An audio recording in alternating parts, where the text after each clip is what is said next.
Dukung Sarung Al-Samsi.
Informasi pertama untuk Anda pemirsa, hujan deras sejak siang membuat debit sungai Citalahap di Ciamis, Jawa Barat hingga tanggul sungai jebol. Area pemukiman warga kini banjir akibat sungai-sungai yang meluap.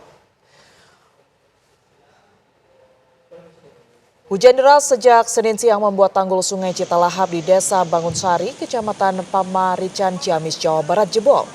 Akibatnya banjir melanda area permukiman warga di Dusun Kubangsari.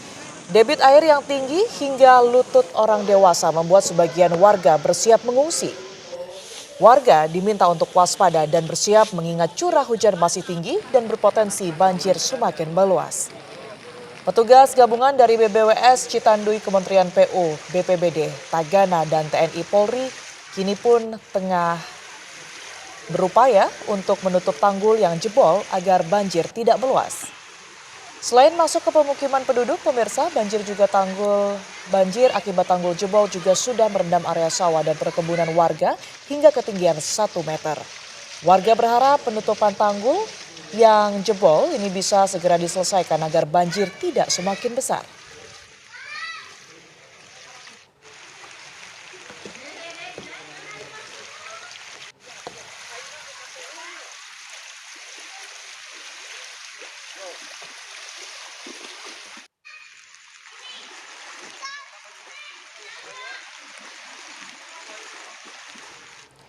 Insiden mobil terbakar terjadi di ruas tol Purbalenyi, kilometer 126 Kota Cimahi, Jawa Barat, Senin siang.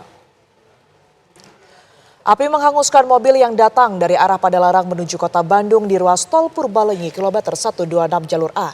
Petugas pemadam kebakaran Kota Cimahi yang datang ke lokasi kejadian langsung berjibaku memadamkan api yang telah membakar seluruh badan mobil.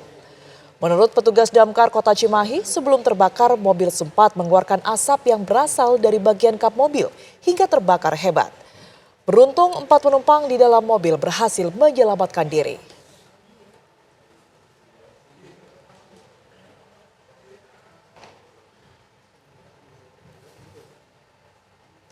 Kebakaran hebat terjadi di Pasar Loak, Kampung Ujung, Banyuwangi, Jawa Timur, Senin siang. Si jago merah melahap 5 kios dan 2 sepeda motor hingga hangus. Di daerah Kampung Melayu, Kampung Ujung, 65. Kebakaran yang terjadi di siang bolong itu, pemirsa, langsung membuat sejumlah warga pasar panik. Sebab angin yang bertiup kencang membuat api merambat ke sejumlah bangunan pasar yang padat penduduk. 5 unit mobil damkar dan belasan petugas dikerahkan untuk memadamkan api yang diduga berasal dari konsleting listrik warung makan yang ada di dalam pasar. Petugas damkar masih terus berupaya melakukan penyiraman dan pendinginan karena masih ada beberapa titik api yang menyala.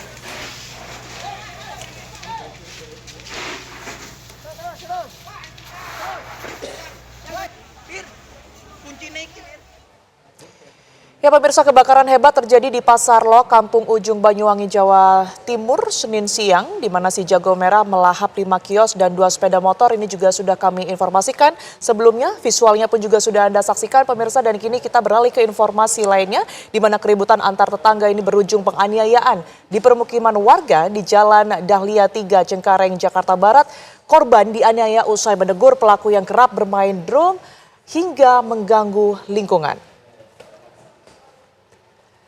Viral di media sosial, aksi penganiayaan yang dilakukan seorang pria terhadap tetangganya di wilayah permukiman di Jalan Dahlia 3, Cengkareng, Jakarta Barat. Beberapa warga berusaha melerai, namun pelaku merasa tak puas, kemudian menendang kepala korban yang tidak melakukan perlawanan. Mendapati laporan tersebut, anggota Reskrim Polres Jakarta Barat mendatangi lokasi kejadian dan melakukan olah TKP. Aksi penganiayaan ini didasari keributan antar tetangga, di mana pelaku kerap bermain drum hingga mengganggu kenyamanan korban. Keluhan tersebut sudah disampaikan selama 4 bulan namun tidak pernah ditanggapi oleh pelaku. Hingga puncaknya pada Sabtu lalu, korban mendatangi rumah pelaku, namun dirinya mendapat perlakuan yang tak menyenangkan. Korban dan istrinya ditabrak kendaraan pelaku hingga jatuh, kemudian terjadi perkelahian. Nah, itu sudah ditegur berapa kali baik-baik lewat RT udah sampai Satpol PP datang, tetap dia masih main beberapa kali sampai 4 kali. Mungkin karena kita udah emosi berbulan-bulan sampai 4 bulan, jadi keesokan harinya setelah 2 minggu itu si anak main dengan sengaja jam 2. Nah, istri saya langsung samperin, ada cekcok. Saya kan dari tempat kerja langsung menuju ke lokasi. Nah, di situ udah panas lah ya, dengan kata-kata gitu kan. Saya melihat istri saya dicaci maki, saya langsung marah dong sama dia. Nah, Sebuah mobil terbakar hebat di Jalan Kertajaya Indah, Surabaya. Api diduga berasal dari korsleting listrik pada area mesin bagian depan dan membakar habis seluruh badan mobil. Tidak ada korban jiwa pemirsa dalam insiden kebakaran mobil tersebut. Mobil yang dikendarai seorang mahasiswa di Surabaya ini ludes terbakar. Mobil tiba-tiba berasap saat melintas dari arah Manyar menuju kampus ITS Surabaya. Mobil pun menepi dan membuka kap mesin mobil. Ternyata api sudah membakar mesin bagian depan. 1 unit petugas damkar yang tiba di lokasi langsung melakukan pemadaman. Material yang mudah terbakar seperti jok mobil membuat api semakin membesar dan sulit dipadamkan. 15 menit kemudian, api berhasil dipadamkan oleh petugas. Kebakaran diduga berasal dari korsleting mesin bagian depan, kemudian merembet ke bagian belakang mobil. Sudah diarahkan dan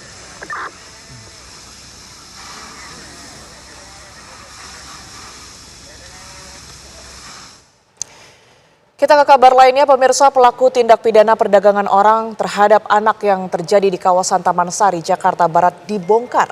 Dalam pengungkapan tersebut, polisi berhasil menyelamatkan 4 balita dan menetapkan 10 orang tersangka. Kasus bermula dari kecurigaan keluarga saat menanyakan kondisi anak korban RZ yang selama ini dirawat oleh saksi CN.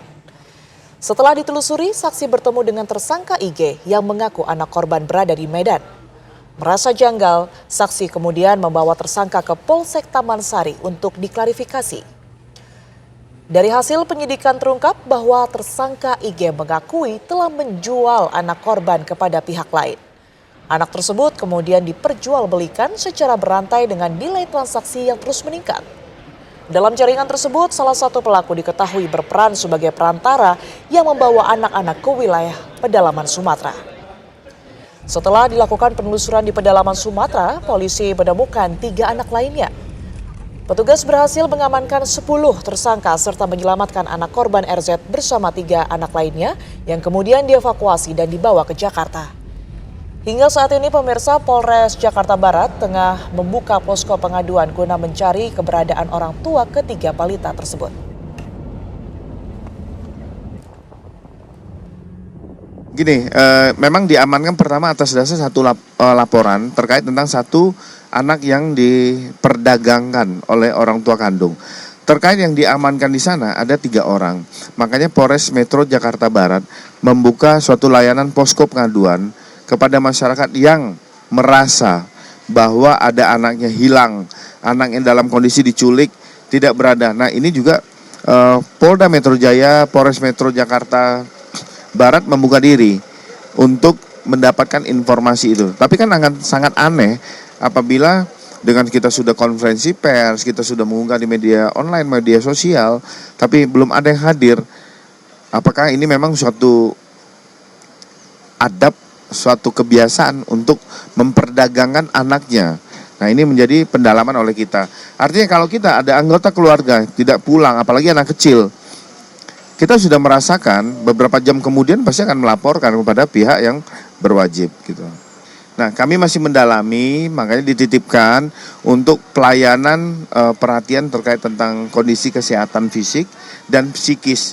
Makanya kemarin dari pihak Dinas Sosial sudah menyampaikan, alhamdulillah sampai sejauh ini kondisi fisik, psikis anak ini dalam kondisi baik. Sebelumnya pemirsa, seorang anak berusia 4 tahun bernama Bilkis asal Makassar, Sulawesi Selatan juga diculik dan dijual ke Jambi oleh sindikat perdagangan orang. Bilkis akhirnya ditemukan dalam kondisi selamat di kawasan Suku Anak Dalam di Jambi.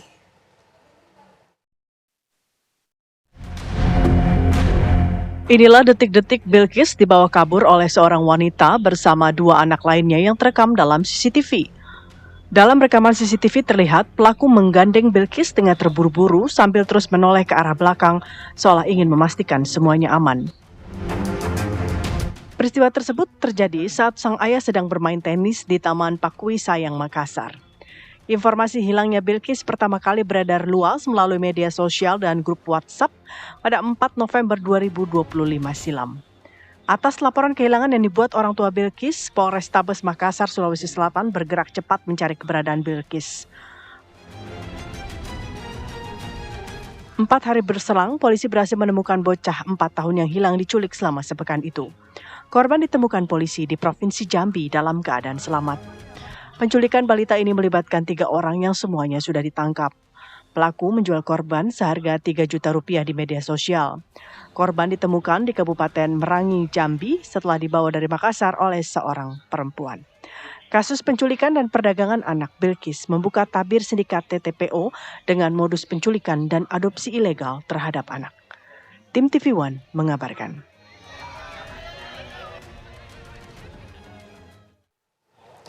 Ya, pelaku tindak pidana perdagangan orang terhadap anak yang terjadi di kawasan Taman Sari, Jakarta Barat ini dibongkar.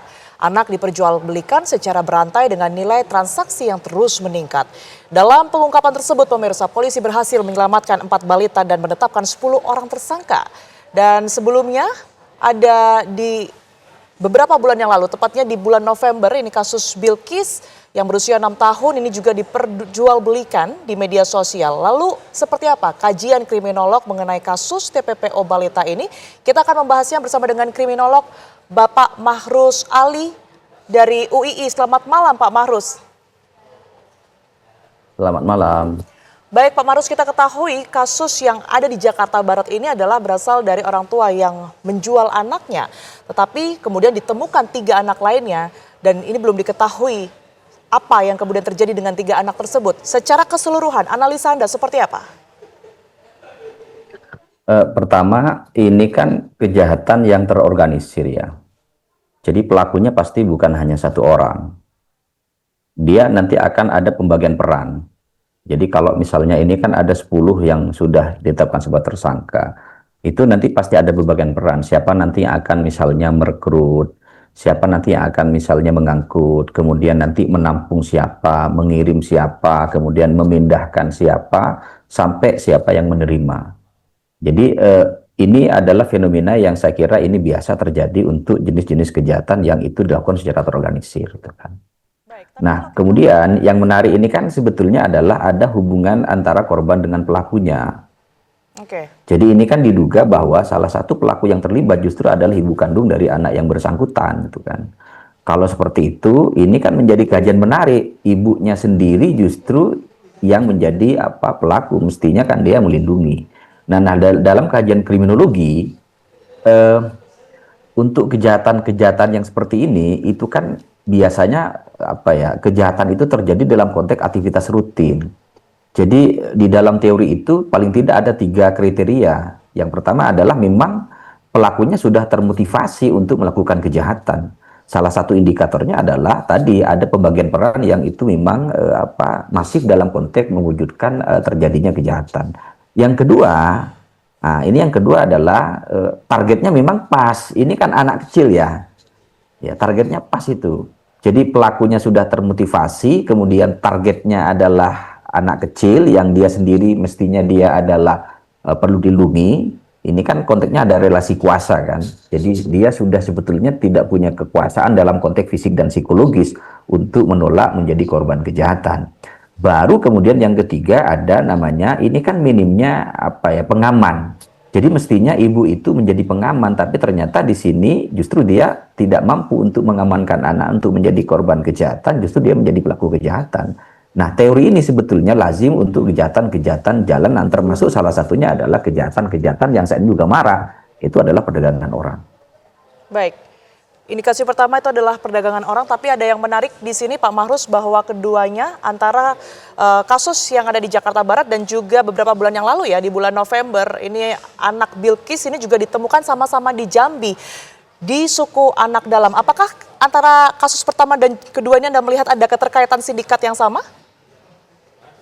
Bisa jadi iya, cuman yang menarik begini, kenapa kemudian ketika diculik itu kemudian ditempatkan di lokasi yang itu agak jauh dari jangkauan media ya, di Jambi itu kan. Itu kan berarti kan itu nanti ada pengawan yang itu memang relatif tidak ada. Jadi ketika pengaman itu tidak ada, pengaman ini kan bisa banyak hal, bisa orang, bisa benda, bisa lokasi, bisa macam-macam lah itu kan. Ketika pengaman itu tidak ada, maka kejahatan itu akan mudah terjadi itu kan. Nah, misalnya yang Bilkis tadi arahnya juga di Jambi, kemudian yang Jakarta Barat juga arahnya di Jambi. Kenapa? Bisa jadi di lokasi itu pelaku bisa dengan mudah melakukan transaksi bisnis dalam konteks misalnya melakukan eksploitasi terhadap anak yang menjadi korban perdagangan orang.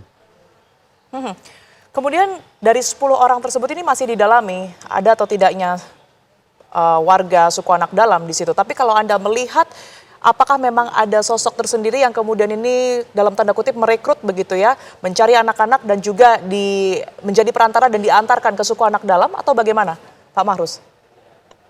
Jadi dalam konteks perdagangan orang, memang itu ada pembagian peran. Jadi pelakunya tidak akan mungkin tunggal itu. Jadi nanti itu kan ada yang khusus merekrut, ada yang khusus mengangkut, ada yang khusus menampung, sampai nanti ada yang khusus menerima. Tetapi di situ satu dia menggunakan ancaman kekerasan atau misalnya menggunakan kekerasan atau bahkan penculikan bisa disekap. Jadi kalau tadi misalnya itu jangan dilihat sebagai tindakan yang sifatnya sendiri, enggak. Walaupun misalnya tiap individu yang 10 tadi itu melakukan tindakan yang berdiri sendiri, tapi dia sebetulnya sudah ada pembagian peran yang disepakati dalam konteks misalnya untuk melakukan semacam ini kan untuk mengelabui penegak hukum bahwa ini sebetulnya bukan perdagangan orang, padahal ini adalah perdagangan orang. Itu salah satu ciri yang menonjol di perdagangan orang. Pembagian perannya sudah kentara di situ, kan. Baik, kenapa anak-anak yang kemudian ditemukan ini mayoritas berada di usia 10 tahun ya Pak Mahrus ya? Apa yang bisa dianalisa dari sini? Satu, dia kan sebetulnya tidak punya kemampuan fisik maupun psikis untuk melakukan pembelaan terhadap upaya-upaya yang bisa menyerang dirinya sendiri kan. Jadi kalau anak itu kan rentan untuk dijadikan sebagai korban kejahatan, maka anak itu kan dengan mudah ya menjadi korban kejahatan. Kalau misalnya orang dewasa itu kan dia tahu, feelingnya juga tahu bahwa dia nanti akan jadi korban kejahatan. Tapi kalau anak kan dengan mudah itu. Makanya kan kerentanan ini dijadikan dasar oleh pelaku untuk melakukan aksi-aksinya agar terjadi perdagangan orang. Baik. Baik, terima kasih atas analisa yang Anda berikan di Kabar Utama, Pak Mahrus Ali, kriminolog dari UII. Terima kasih, selamat malam, Pak Mahrus. Selamat malam. Sama-sama. Pemirsa, sejumlah karyawan dan pekerja harian sebuah jasa pengiriman atau ekspedisi diduga disekap di dalam gudang penjaringan Jakarta Utara akhirnya dibebaskan. Informasinya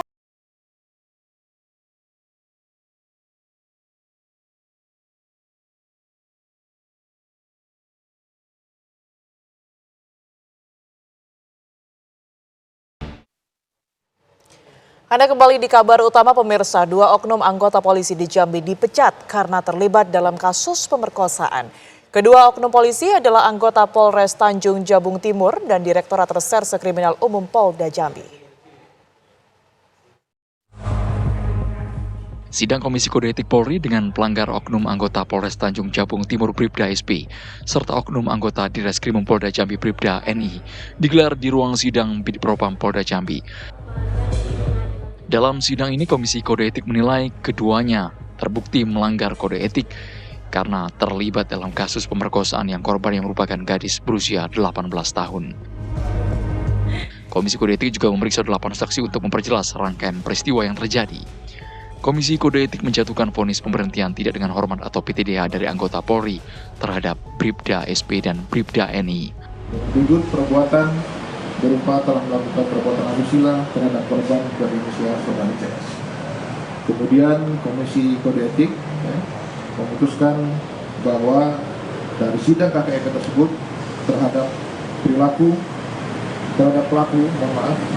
pelanggar dinyatakan sebagai perbuatan bersalah, dan yang kedua adalah kedua orang tersebut dilaksanakan atau diputus dengan pemerintahan tidak dilakukan. Sebelumnya, Bribda SP dan Bribda NI terlibat dalam kasus pemerkosaan terhadap gadis yang masih berusia 18 tahun di kota Jambi. Dari Jambi, tim TV One mengabarkan.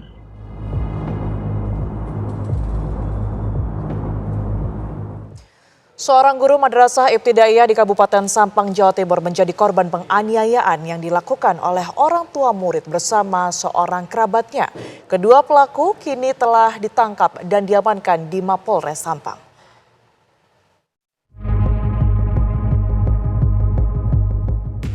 Kasus penganiayaan terhadap seorang guru madrasah ibtidaiyah terjadi di Desa Batuporo, Kecamatan Kedungdung, Kabupaten Sampang, Jawa Timur. Pelaku seorang wali murid berinisial S bersama keponakannya berinisial H diduga melakukan pemukulan terhadap korban AR yang juga merupakan guru bantu di salah satu pondok pesantren. Akibat kejadian tersebut, korban mengalami luka lebam di sejumlah bagian tubuh. Korban kemudian melapor ke pihak kepolisian. Petugas yang menerima laporan melakukan penyelidikan dan visum terhadap korban. Setelah laporan dinyatakan lengkap, polisi menangkap kedua pelaku di wilayah Desa Batuporo Barat, Kabupaten Sampang. Selanjutnya, pelaku dibawa ke Mapolres Sampang untuk pemeriksaan lebih lanjut. Setelah guru bantu tersebut melaporkan ke Polres Sampang dan hasil lidik dan pemeriksaan beberapa saksi, Satreskrim Polres Sampang berhasil mengamankan terduga pelaku 2 orang, di mana inisial S dan H. Itu alamat orang tua murid dan? Ya, orang tua murid dengan saudaranya. Polisi juga mengamankan barang bukti berupa senjata tajam jenis celurit. Atas perbuatannya, kedua pelaku terancam dijerat pasal 261 ayat 1 KUHP tentang kekerasan bersama-sama di muka umum dengan ancaman hukuman maksimal 7 tahun penjara. Dari Kabupaten Sampang, Jawa Timur, Dimas Farik, TV One mengabarkan. Sejumlah karyawan dan pekerja harian sebuah jasa pengiriman atau ekspedisi diduga disekap di dalam gudang di Penjaringan, Jakarta Utara. Mereka kemudian dibebaskan setelah dilakukan mediasi antara polisi dengan perusahaan. Ya. Udah berapa hari, Pak? Dari kemarin. Sejumlah karyawan dan pekerja harian sebuah jasa pengiriman atau ekspedisi diduga disekap di dalam sebuah gudang. Gudang tersebut berada di lokasi sebuah perusahaan di daerah Penjaringan, Jakarta Utara. Polisi menerima informasi penyekapan dari video yang direkam oleh ibu kandung salah satu korban yang disekap. Hati saya itu hancur. Pas ngeliat anak saya disekap gitu. Hati saya itu hancur. Sehancur-hancurnya. Tapi saya nggak bisa nangis di sana, saya bisa nahan. Setelah di mobil bus saya nangis di dalam-dalam sampai pakai masker biar nggak ketahuan orang. Polisi akhirnya mendatangi gudang tersebut dan membebaskan 5 orang. Sementara 1 orang lagi masih harus berurusan dengan pihak perusahaan karena bermasalah.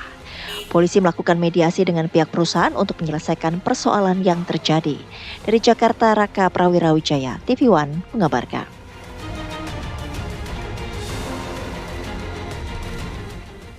Pemirsa, 3 pelajar terduga pelaku penyiraman air keras terhadap pelajar lain di kawasan Cempaka Putih, Jakarta Pusat akhirnya berhasil ditangkap.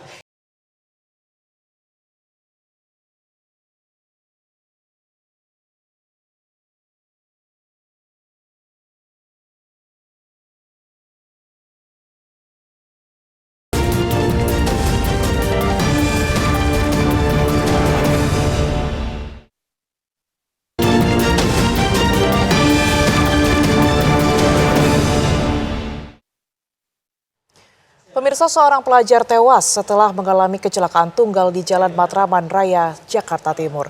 Korban jatuh dari motor diduga akibat jalan berlubang dan bergelombang serta licin setelah hujan deras.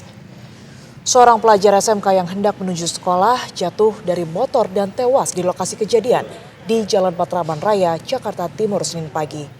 Motor yang dikendarai pelajar tersebut mengalami kecelakaan tunggal diduga karena kondisi jalan berlubang dan bergelombang serta banyak tambalan aspal. Menurut saksi mata, korban terjatuh dan menghantam aspal jalan raya sekitar pukul 6 pagi saat jalan sepi. Akibat kecelakaan ini, arus lalu lintas dari arah Jatinegara menuju Matraman dan Salemba Raya macet. Kasus kecelakaan ini ditangani Satlantas Jakarta Timur.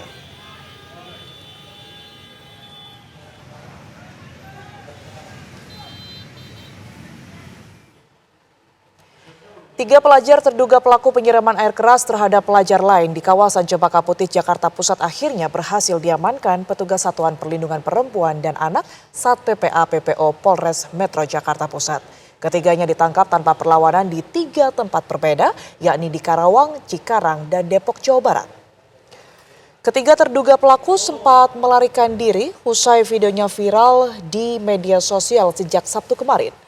Namun atas sikap kooperatif dari pihak keluarga, ketiganya berhasil diamankan petugas gabungan Sat PPA PPO dan Satreskrim tanpa perlawanan di 3 lokasi berbeda. Ketiga terduga pelaku memiliki peran berbeda. D berperan selaku pemilik motor sekaligus pemilik cairan jenis asam klorida yang diambil dari sekolahnya untuk kebutuhan praktik. Terduga pelaku F berperan mengendarai motor pelaku dan A yang melakukan penyiraman. Dari hasil pemeriksaan diketahui ketiga pelaku melakukan penyiraman secara acak dengan sasaran pelajar lain yang mereka temui di jalan. Kini ketiga terduga pelaku masih menjalani pemeriksaan intensif di ruang penyidik Satuan PPA PPO Polres Metro Jakarta Pusat.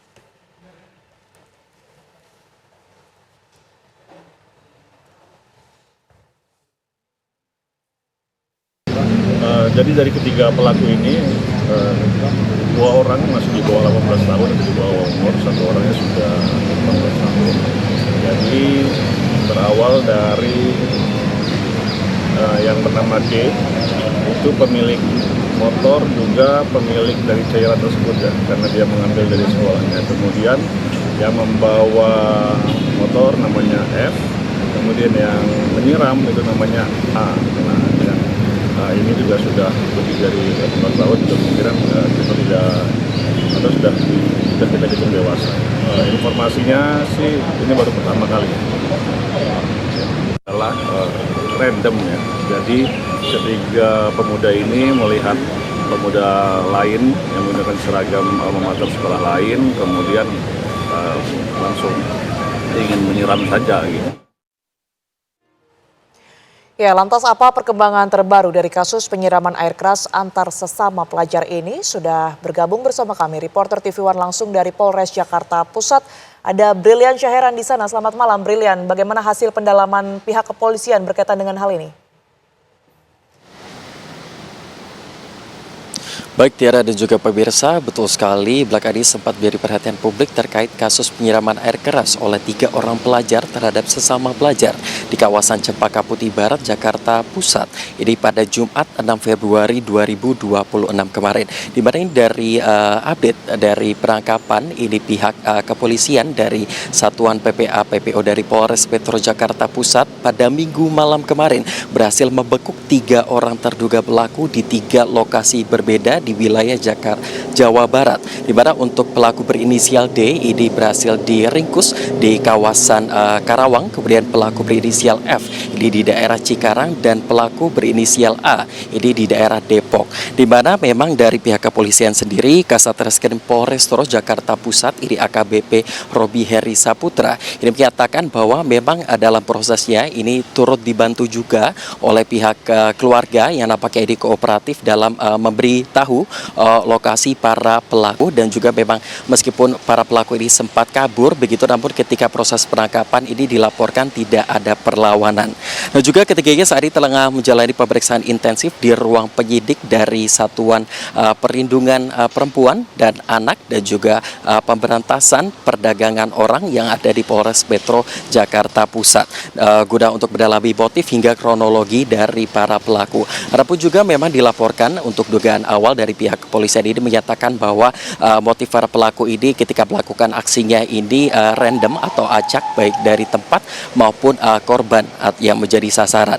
Tapi juga untuk kronologi peristiwa, Tiara dan juga pemirsa, memang ini terjadi pada Jumat sore sekitar pukul 16 waktu Indonesia bagian Barat di Jalan Cempaka Putih Raya, yang dimana aksi ketiganya ini sempat tertangkap kamera CCTV dan juga viral di sosial media di mana mereka ini masih menggunakan atribut seragam sekolah dan berboncengan menggunakan sepeda motor tanpa menggunakan helm, terlihat mengendarai kendaraan, kemudian juga ini ketika berpas-pasan dari lawanan arah, kemudian ada 3 pelajar juga di situ. Akhirnya para pelaku ini kemudian menyemprotkan, begitu melakukan aksinya menyiramkan air keras yang diduga ini merupakan asam klorida yang diambil oleh salah satu terduga pelaku dari laboratorium sekolah.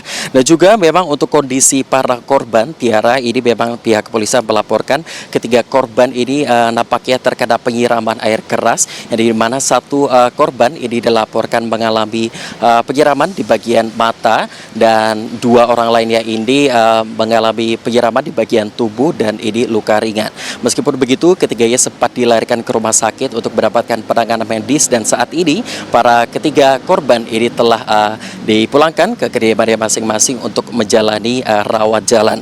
Dan juga memang dari pihak kepolisian sendiri ini menambahkan hingga saat ini korban dengan cedera di bagian mata ini dilaporkan belum ada indikasi akan adanya kebutaan permanen. Dan juga untuk kepolisian juga ini belum merilis identitas detail dari para korban maupun juga detail medisnya itu sendiri. Adapun juga untuk penegakan hukum, Tiara, memang satu pelaku ini dilaporkan ini sudah berusia dewasa atau di atas 18 tahun, sedangkan 2 pelaku lainnya ini masih di bawah umur. Dan juga untuk pelaku dewasa ini besar kemungkinan akan dijerat pasal 351 ayat 2 dari KUHP terkait dengan penganiayaan berat dengan ancaman ini hukuman pidana. Ini penjara selama paling maksimal ini 5 tahun penjara dan denda maksimal di angka 100 juta. Karena para korbannya ini juga merupakan berstatus anak, begitu ini nanti akan besar kemungkinan akan ditambahkan pasal 80 ayat 2 dari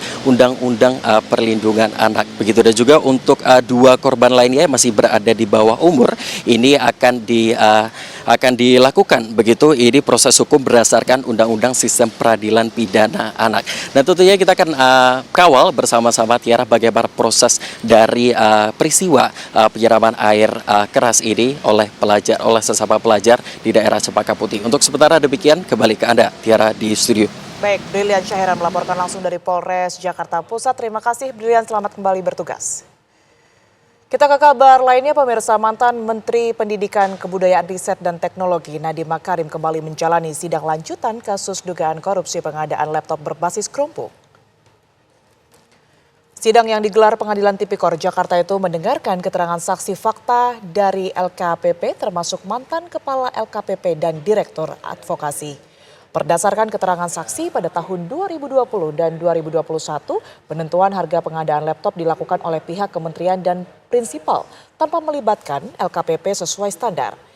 Akibatnya pada tahun 2022 dilakukan konsolidasi pengadaan karena harga dinilai cenderung tinggi termasuk konsolidasi harga. JPU menyebut para prinsipal tidak mau membuka pembentukan harga dengan alasan rahasia perusahaan. sehingga harga tetap tinggi dan dinilai mengarah pada praktik monopoli. Kuasa hukum Nadiem Makarim menegaskan proses pengadaan laptop telah dilakukan sesuai prosedur dengan menggunakan e-katalog.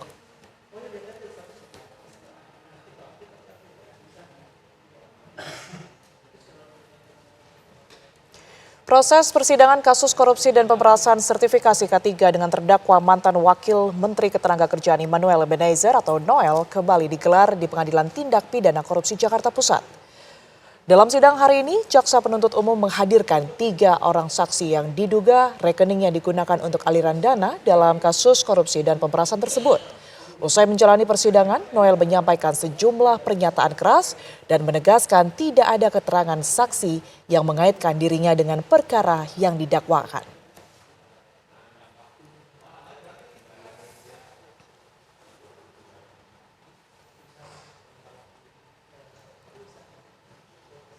Pemirsa, akibat diguyur hujan selama 4 jam, banjir setinggi 1 meter merendam permukiman warga.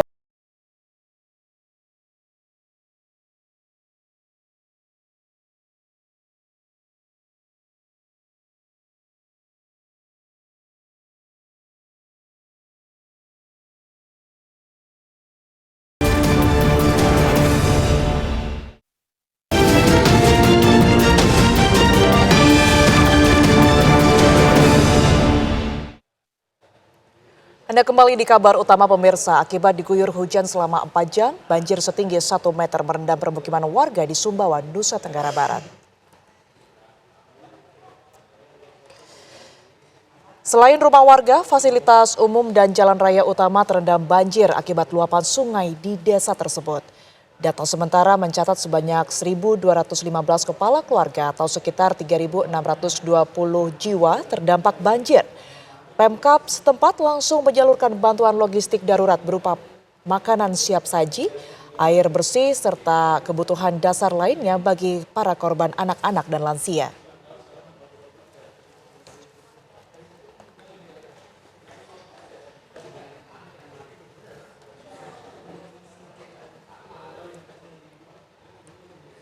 Jembatan Sungai Mendelem yang menghubungkan Kecamatan Watu Kumpul dan Kecamatan Radu Dongkal, Pemalang, Jawa Tengah putus total.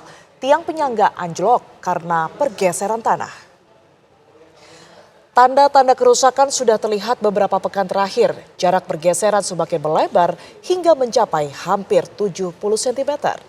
Pergeseran tanah dipicu intensitas hujan yang tinggi. Hingga saat ini pemirsa, pergerakan tanah di lokasi kejadian dilaporkan masih terjadi.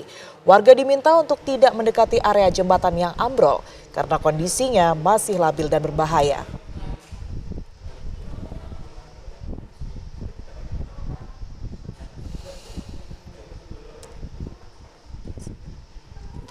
Petani gagal panen setelah lahan mereka hilang ditelan lubang raksasa yang disebut piping oreson. Petani berharap adanya perhatian dari pemerintah agar mereka memiliki lahan untuk bertani.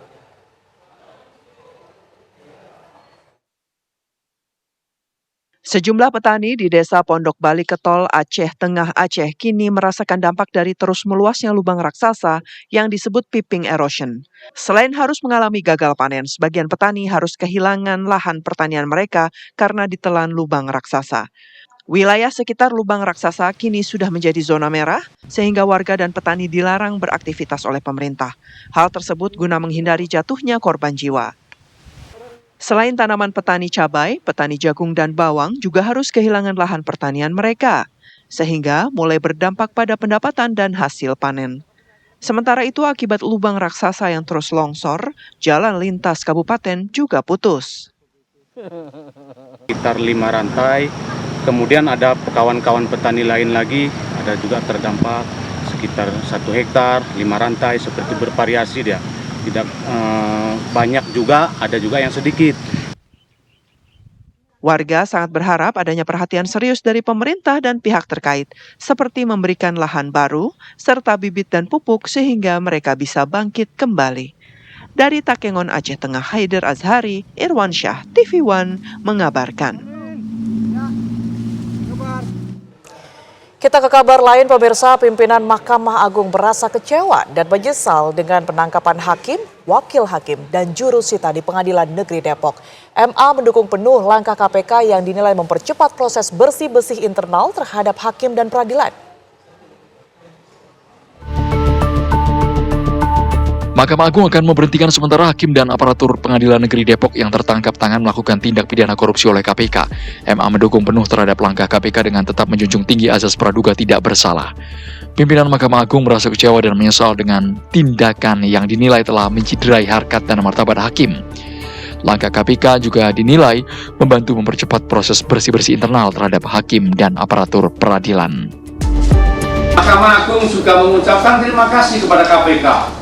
Walaupun menyakitkan, namun peristiwa ini membantu mempercepat Mahkamah Agung untuk bersih-bersih terhadap hakim di lingkungan Mahkamah Agung yang masih mau melakukan transaksi kotor. Sehingga diharapkan nantinya benar-benar tersisa hakim yang memiliki komitmen anti-judicial corruption, selalu menjaga integritas, harkat, dan martabat hakim. Sebelumnya penetapan tersangka Ketua Pengadilan Negeri Depok beserta wakil dan juru sita merupakan buntut dari operasi tangkap tangan OTT yang dijalankan KPK. Ketiganya disangka menerima suap terkait pengurusan sengketa lahan. Sangkaan praktik terima suap ini terjadi saat pemerintah telah menaikkan gaji dan tunjangan hakim. Tim TV One mengabarkan. Pemirsa, terdakwa Ahmad Zoni kembali jalani sidang kasus dugaan peredaran narkoba yang digelar di Pengadilan Negeri Jakarta Pusat. Informasinya akan kami hadirkan untuk Anda usai jeda berikut ini.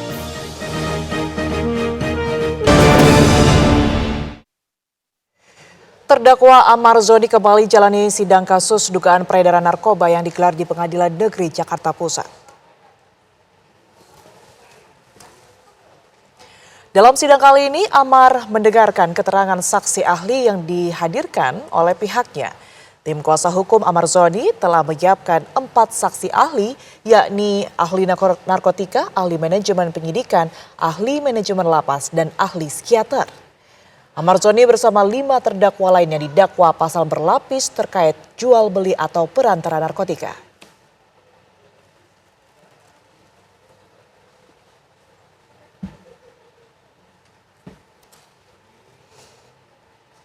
Pemirsa, kabar menarik dan penting sepanjang hari ini kami rangkum selengkapnya dalam kilas kabar berikut ini untuk Anda.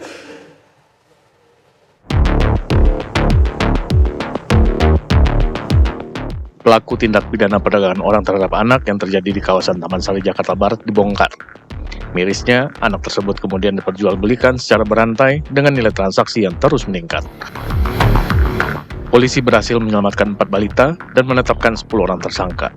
Polres Jakarta Barat tengah membuka posko pengaduan guna mencari keberadaan orang tua ketiga balita tersebut.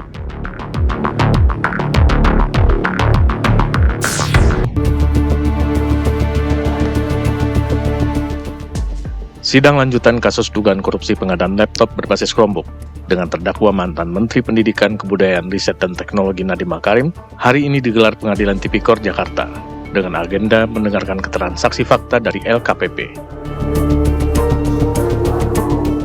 Berdasarkan keterangan saksi, pada tahun 2020 dan 2021, penentuan harga pengadaan laptop dilakukan oleh pihak kementerian dan prinsipal, tanpa melibatkan LKPP sesuai standar.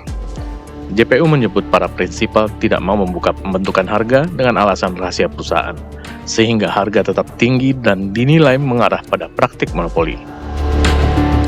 Kuasa hukum Nadiem Makarim menegaskan, proses pengadaan laptop telah dilakukan sesuai prosedur dengan menggunakan e-katalog.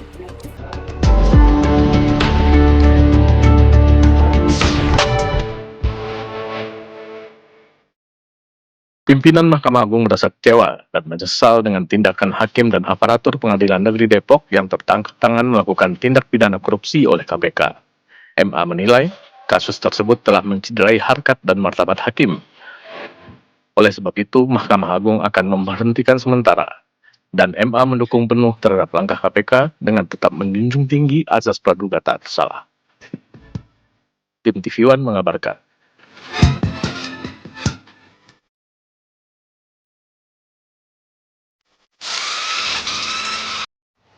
Demikian kabar utama malam ini. Pemirsa, jangan lupa untuk ikuti akun Instagram kami di @kabarutama.tv1 untuk kabar penting terbaru lainnya. Saya Tiara Harahap, selamat malam. Sampai jumpa.